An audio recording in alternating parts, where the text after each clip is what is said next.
Good evening, Ron. Thank Hi. you very much for all three for seminars. Wonderful, thank you.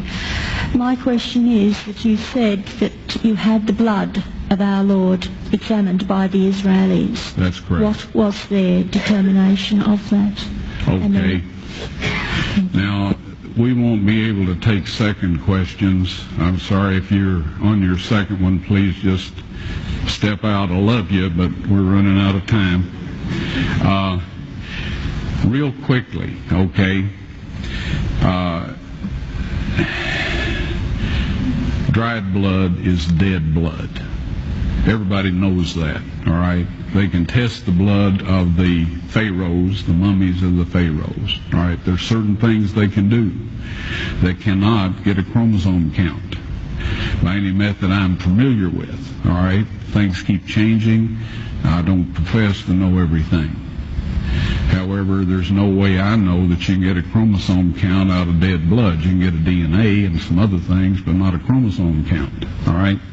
That's done by living white blood cells.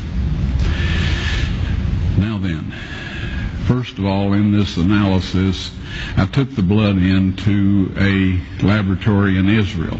I asked one of the people I work with in antiquities, where is a good laboratory that does reliable work? And they said, such and such, such and such. I took it. I just said, please examine this blood and tell me what you can tell me about it. All right? They said, well, look, we're going to reconstitute it. We're going to put it in normal saline and keep it at body temperature for 72 hours with gentle swirling.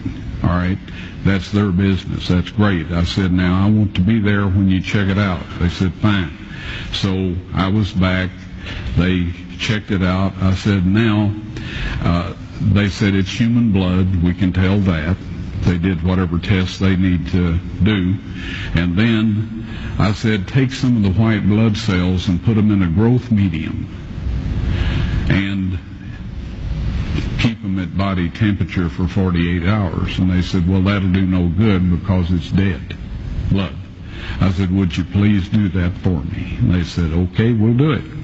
So anyway, I said, I want to be there when you take it out and examine it. So I was back there. They took it out, examined it under a microscope, and the one technician called the other one over there, and then they called the boss over there, and they were talking Hebrew a mile a minute there for a little bit, and they looked at me and they said, Mr. Wyatt, this human blood only has 24 chromosomes in it.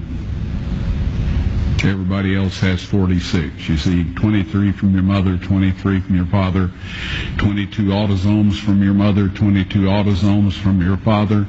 You get an X from your mother, you may get an X or a Y from your father, all right? This blood had 23 chromosomes from the mother's side, one Y chromosome only. You see, the child could not have developed if they hadn't had the autosomes from the mother. So all of his physical characteristics were determined by his mother's side of the family, her autosomes. His maleness was determined by this one Y that came from the source, not a human male. Then they said, this blood is alive. And then they said, whose blood is this?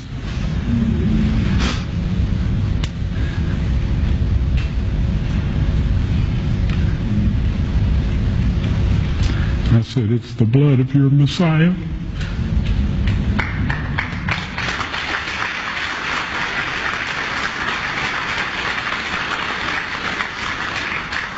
And I assure you, those men's lives have changed. Well,